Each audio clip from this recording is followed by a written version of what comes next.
So why is Doug Ford pulling the election card now, more than a year early? Well, he says he needs a strong new mandate to respond to Donald Trump's tariff threat, which could cripple Ontario's and Canada's economy. Now, some new polling suggests the PC party has a healthy lead against all others in Ontario. Here are the latest numbers out from Leger. They're from an online survey conducted last week, asking respondents about their voting intentions. It shows Ontario's progressive Conservatives with a 46% support there. The Liberals are now at 22%, while the NDP are at 19%. Joining me now is Andrew Enns, the Executive Vice President of Leger's Central Canada Operations. Welcome to Power Play. Great to be on, Mike. Thanks for having me on the program. Appreciate you being here. Now, that is a very strong lead for Doug Ford and the Ontario PCs. You compare it to the last 12 months. Where do the Tories sit on that trend line over the last year? Well, look, they've been pretty solidly ahead in the polls throughout most of the year. I went back and looked. Leger hasn't polled all the time throughout the year in Ontario politics, but I've looked at a few of the other public polls out. And Premier Ford's consistently been in around that 40%, 42, 43% mark.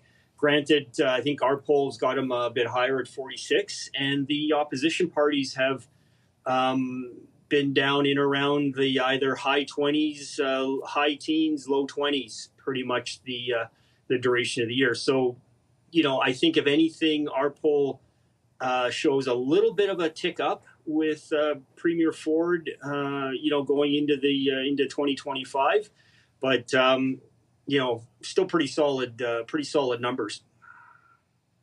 What do you think is behind it? Is it this new role that he seemed to take on as Captain Canada? I mean, we see him arrive at that meeting with the premiers and the Prime Minister wearing that cap. Do you think it's because he has that profile now?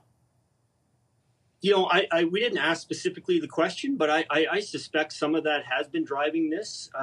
I think the way 2025 started, January, with the news of the Prime Minister stepping down and some of the uncertainty around that, and then,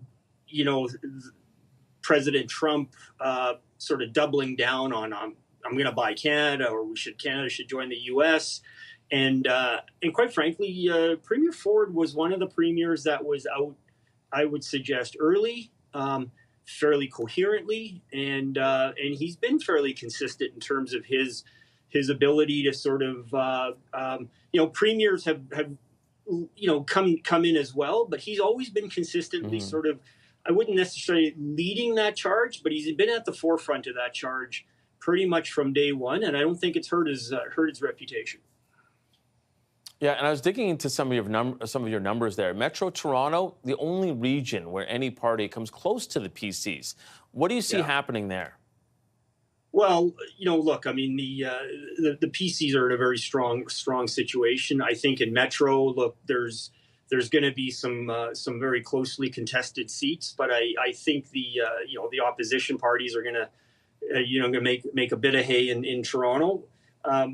But it's difficult. I mean, the other thing that I haven't seen, and I've been looking at this over the course of the year in publicly available polls, and including our poll just recently, the opposition parties, no one has surfaced as the heir apparent, as it were, in terms of the next party to take over government. And there's still really a tug of war for the anybody but PC or anybody but Ford vote. It's really still split between the NDP and the Liberals. The Liberals had a new leader last year. She's had a good year under her belt, but at this stage, looking at our numbers, there doesn't appear to be a sort of a sense in the polling that she's broken through to sort of take on as she's the next government in waiting. And so until that really happens, I mean, Premier Ford's going to enjoy not a bad spot in this election until that starts to change, if it does change.